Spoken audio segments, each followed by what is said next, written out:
इसके बाद आगे बढ़ते हुए हम लोग प्रश्न क्रमांक 13 को सॉल्व करेंगे। प्रश्नावली 1.1 का सवाल है। तो देखिए क्वेश्चन आसान है, आसानी से आपको समझ में आ जाएगा। नॉर्मल क्वेश्चन है, आप वीडियो को पूरा देखिए लास्ट तक तो आपको आसानी से समझ में आ जाएगा। तो स्टार्ट करते हैं। दिया है क्वेश्चन में, सिद्ध कीजिए कि समस्त बहुभुजों की समुच्चय ए में। तो ए बराबर एक हम लोग समुच्चय यहाँ पर जो दिया गया है तो यहाँ पर लिखेंगे दिया है एक समुच्चय है जो कि बहुभुजों का समुच्चय है, समस्त बहुभुजों का।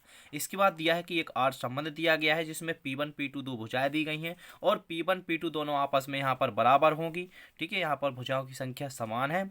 से प्रकार से परिभाषित संबंध आर एक तुल्यता संबंध है। तो यहाँ पर चेक करना है तुल्यता संबंध, जो कि हम अभी तक चेक करते आए हैं कि तुल्यता संबंध कैसे चेक करते हैं। यदि कोई भी संबंध स्वतुल्य, सममित तथा संक्रामक होता है तो वो क्या कहलाता है, तुल्यता संबंध। ये भी हम लोग सीख चुके हैं।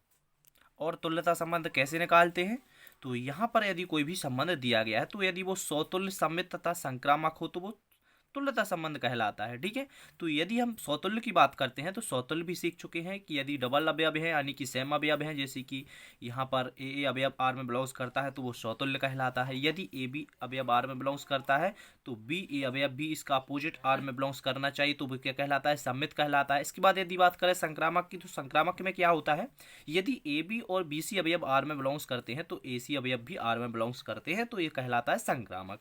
तो इस यदि तीनों कंडीशन हमारी सही होती है, यानी कि तीनों की मान निकल आते हैं, स्वतुल्य भी होता है, सम्मित भी होता है, संक्रामक भी होता है, तो वो तुल्यता संबंध कहलाता है। ये भी हम लोग पढ़ चुके हैं। ठीक है, तो इस वीडियो में आपको रिवीजन भी हो जाएगा आप लोगों का।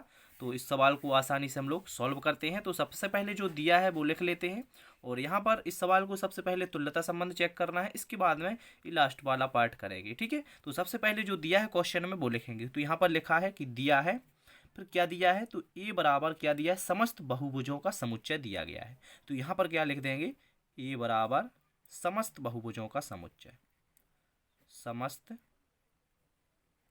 बहुभुजों का समुच्चय। ठीक है,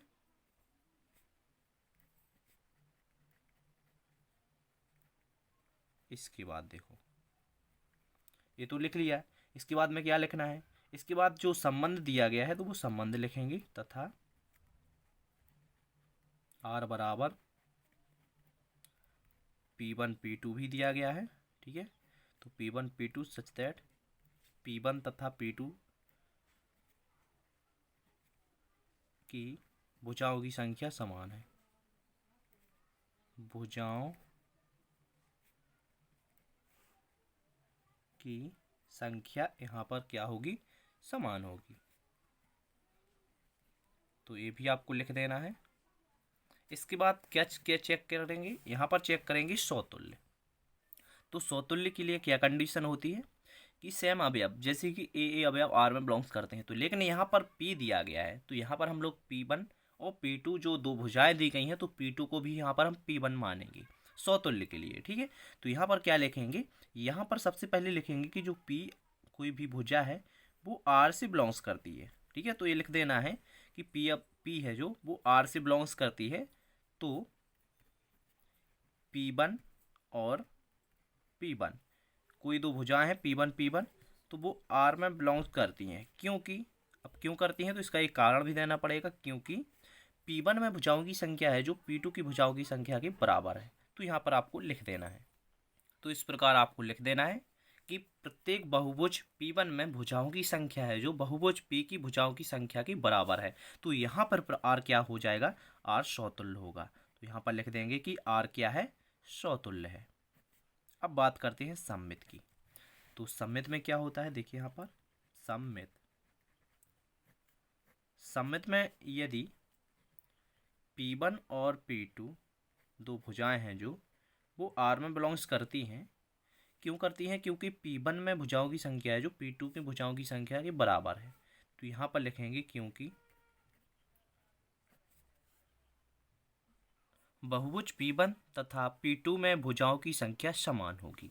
यदि ऐसा है तो P1 P2 R में बिलोंग्स करते हैं। ठीक है, यदि P1 और P2 R में बिलोंग्स करते हैं तो इसका मतलब ये हुआ कि P2 और P1 भी R में बिलोंग्स करने चाहिए, तभी तो सम्मित होगा। तो यहाँ पर दिया गया है कि देखिए बहुभुज P1 और P2 में भुजाओं की संख्या समान है तो P2 को आगे कर दिया जाए, P1 को पीछे कर दिया जाए तो कोई फर्क नहीं पड़ेगा।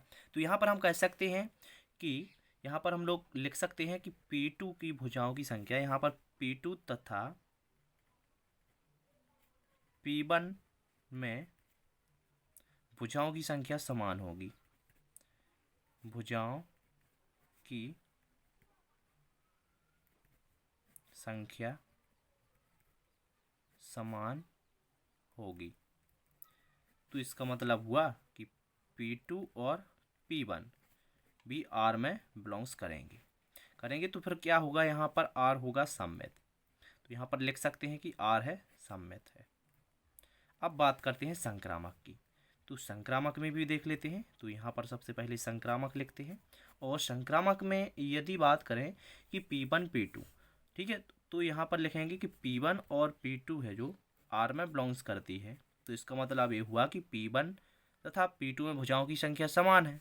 यदि ऐसा है तो इसके बाद लेते हैं हम P2 और P3 ले लेते हैं। ठीक है, P2 और P3 ले लेते हैं।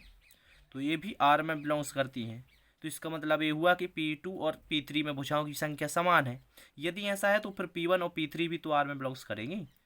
तो P1 और P3 R में बिलोंग्स करेंगी, क्योंकि P1 और P3 में बहुभुज में भुजाओं की संख्या क्या होगी, समान होगी। तो यहाँ पर आपको लिखना भी है।